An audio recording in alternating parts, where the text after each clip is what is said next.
Hello everyone. I wanted to wait a little bit to gather my thoughts before making a proper statement about the situation to make sure that nothing major happens that changes my opinion on any of this. And I also wanted to wait a little bit just so that the situation died down. I don't really want to farm drama for views here. I'm following a script here to keep my mind on track, but I will deviate if I feel like there's something extra I need to add. This video will also serve as a channel update, but I've split the video up into chapters, so if you want to skip to a certain part that you're interested in, they're right there. This video isn't here to explain the entire story of what happened. There's plenty of people who've covered this story already, and I'm assuming that you know most of the basics. While most of the community has been fine, I do worry that some people care more about the fate of Calamity Mod itself rather than the behavior of people such as fabsol and ozzatron. There are real victims here that suffered both financially and emotionally as a result of what ozzatron has done. That doesn't mean you're not allowed to be upset by all this. If I believed that, I wouldn't be making this video. I don't feel the need to repeat what everyone else has already said about ozzatron. It's pretty clear to everyone at this point that he's a bad guy. I'm talking about my personal interactions with him, and also a couple things about the situation that I think do need to be stated. At the beginning of this year, I was working on an update for Prisma's Juice Box, which is my mod, to get it ready for the Calamity Brainstorm update. So during this time I reached out to several Calamity developers to make sure that it would be compatible in time for the update to come out, and all of them were really nice, really helpful, but ozzatron, yeah, not so much. First impressions mean a lot, and the first thing he did was call my mod small, which kind of set me in the wrong direction of disliking this guy already. And then after my first question, he followed it up by trying to end the conversation as quick as possible. My follow-up questions, most of them ended up being redirected to asking other Calamity devs myself because he couldn't give me a proper answer about them. And mind you, this is after fabsol, so my trust in Calamity leadership was already pretty weak, and feeling like a leader of a mod can't answer all my questions, it definitely didn't help. Obviously, what he did in my interaction with him is nowhere near as bad as what he's actually done with other people, but the point is that I don't really trust Calamity leadership. The dev team are fine, they're great, but the leadership has just always been really shaky with this mod. This is probably the most important part. I feel like the community deserved much better than this. There's a lot of circumstances around this that I find really strange. It doesn't make sense to me at all how he managed to dodge the fabsol expose.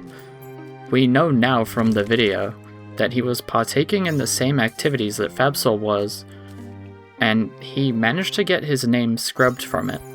This screenshot in particular from the ozzatron video, I don't know where this censored person aligns now, but it does feel like they are part of this from reading this screenshot, and obviously I don't know who they are, so I have no way of knowing what their intentions are. I think it's not an unfair reading of this message to assume that the people that worked on the fabsol document, willingly or not, helped cover this up. That's pretty bad. I don't know. I find the fabsol expose to be a little bit dubious in hindsight, because the document is private now. I can't find it anywhere online, and from what I've seen, it appears to have been made private for at least 7 months now. And obviously there's no public reason why, so it completely opens up speculation as to why this happened. To be clear, I'm not accusing anybody of anything. It's just that, trust is pretty important. I'm also not calling into question anything in that fabsol document. That's a bad guy. We know this. It's just hard not to believe that not every single person who worked on that document had the best intentions in mind, and I feel like the people that worked on that document were at least somewhat negligent of everything that went on in that server. At least the public wasn't really publicly informed. I didn't know the name of the server until now. I feel like that's kind of relevant. I don't know.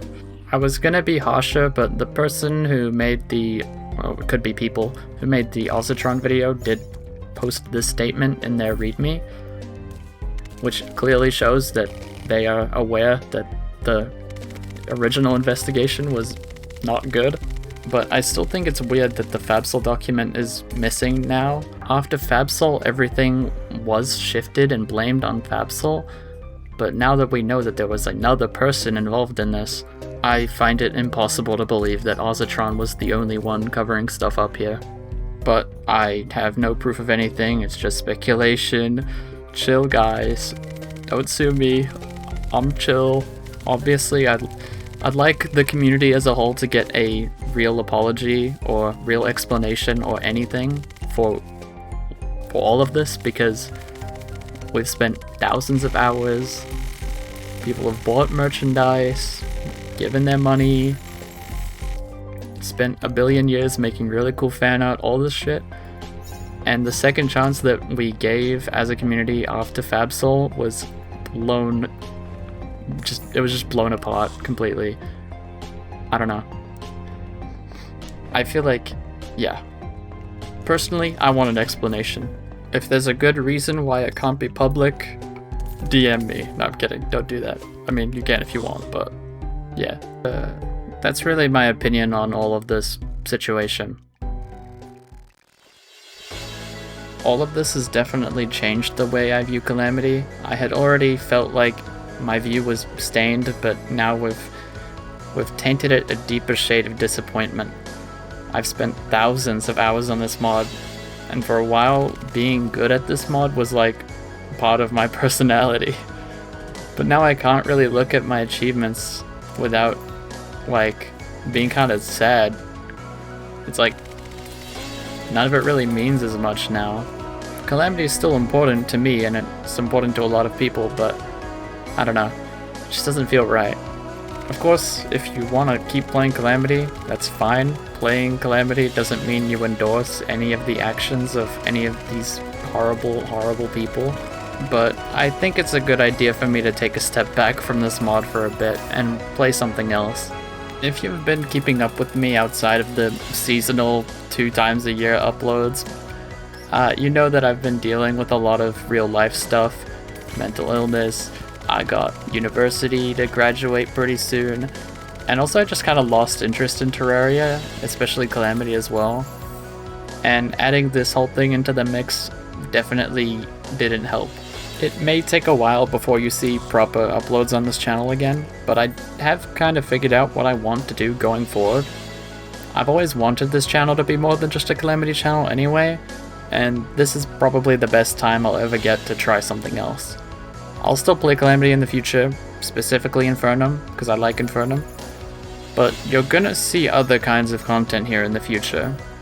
The ideal dream is that eventually I have people that come to this channel for me, not for my gameplay, for my videos hopefully, and to start working towards that, I need to experiment a bit more. All I know for now is that my next video won't be Terraria at all, and after that, I don't know, probably a different mod.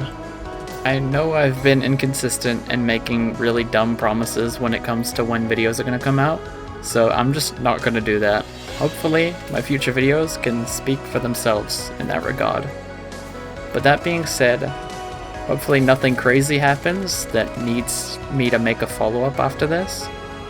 I'll see you all next time, and stay safe out there. This internet thing is kind of dangerous.